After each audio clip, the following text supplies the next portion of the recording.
Our ultimate objective in this region is to build a replacement for a way station that was lost to the tar. The first step is to put a shelter with our scientists on the chiral network. Now, we don't know the first thing about Amelie's status or what Higgs is up to. Now, that's a concern for us as much as you. But we won't know more until we get to Edge Knot City. And that means connecting this region first. You should start with the geologist and the paleontologist. The latter's holding something for the Evo biologist, so I recommend you save her for last. That way, you can finish a delivery and link up the final site in one go. Once all three are on the grid, come back here. Then we can get to work on the replacement for that lost way station.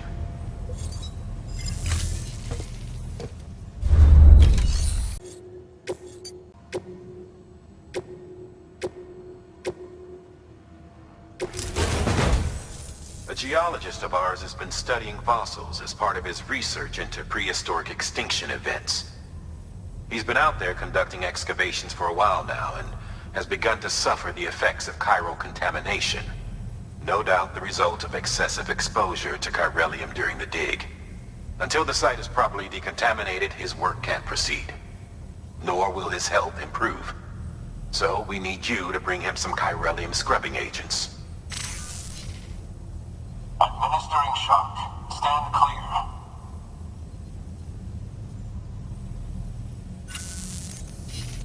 The stratum the team was investigating dates from the end of the Cretaceous period, the time of the infamous mass extinction, which brought the reign of the dinosaurs to a close, leaving small mammals to inherit the Earth. It's the most recent of the Big Five, and one of the largest mass extinctions the world has ever seen. In any event, our team found something truly remarkable.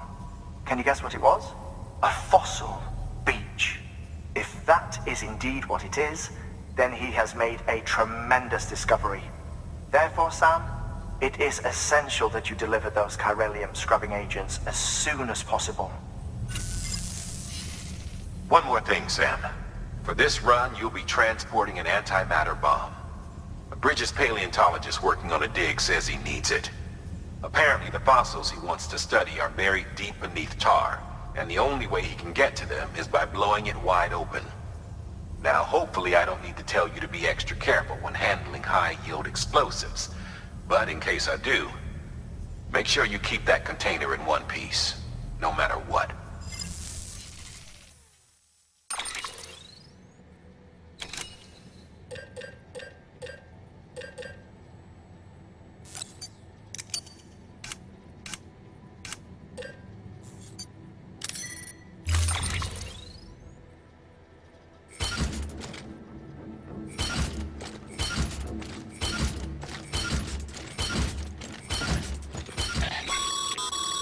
Sam, I'm sure you haven't forgotten, but you need to be extremely careful with that antimatter bomb, especially when transporting it by a carrier or vehicle. Any irregularities should trigger an alarm. Don't ignore it.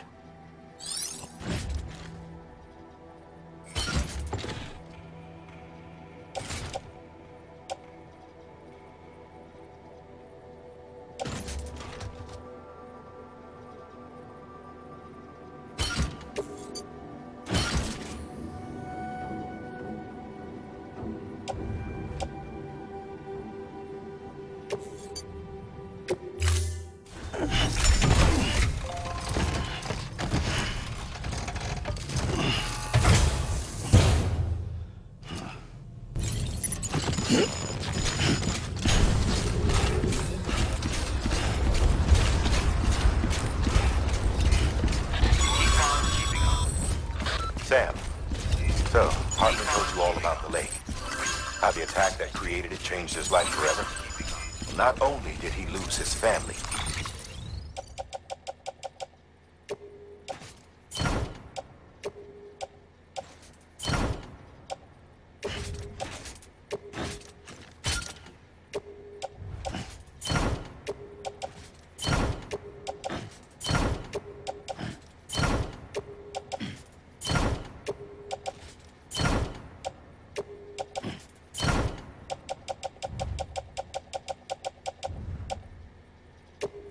he very nearly lost himself. For 21 minutes, he was in a state of cardiopulmonary arrest. Under normal circumstances, he would have died. Therapeutic hypothermia saved his life. But the 21 minutes he spent on the other side had a lasting effect on him. Perhaps due to the shock, his Doom's abilities seem to have increased. And now he takes every opportunity to walk the beach in search of his family. My apologies, Sam. You came all this way to visit me, yet I neglected to give you a proper farewell. Do be careful out there. As I mentioned before, this region is rich in memories of death and extinction. It should come as no surprise that BTs are sighted here more frequently. Perhaps you recall the models in my lab? Their designs were all based on eyewitness accounts. Though I suppose they must have struck you as strange, considering the many times you've come face to face with the real McCord.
them bridges.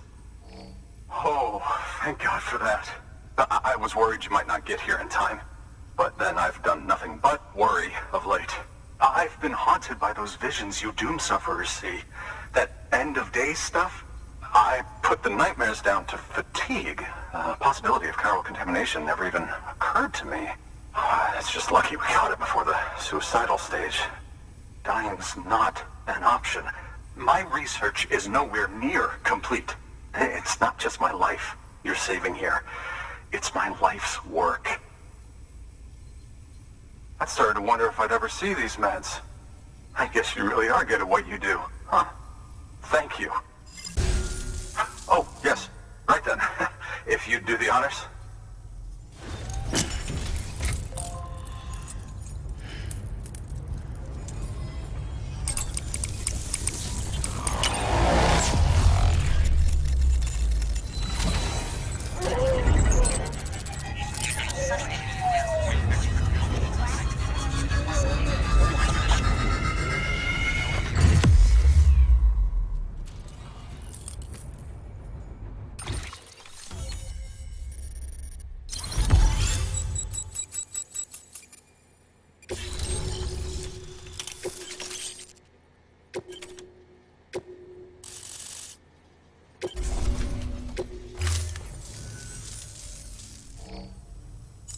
And just like that, I'm part of the UCA, with access to a treasure trove of historical research materials.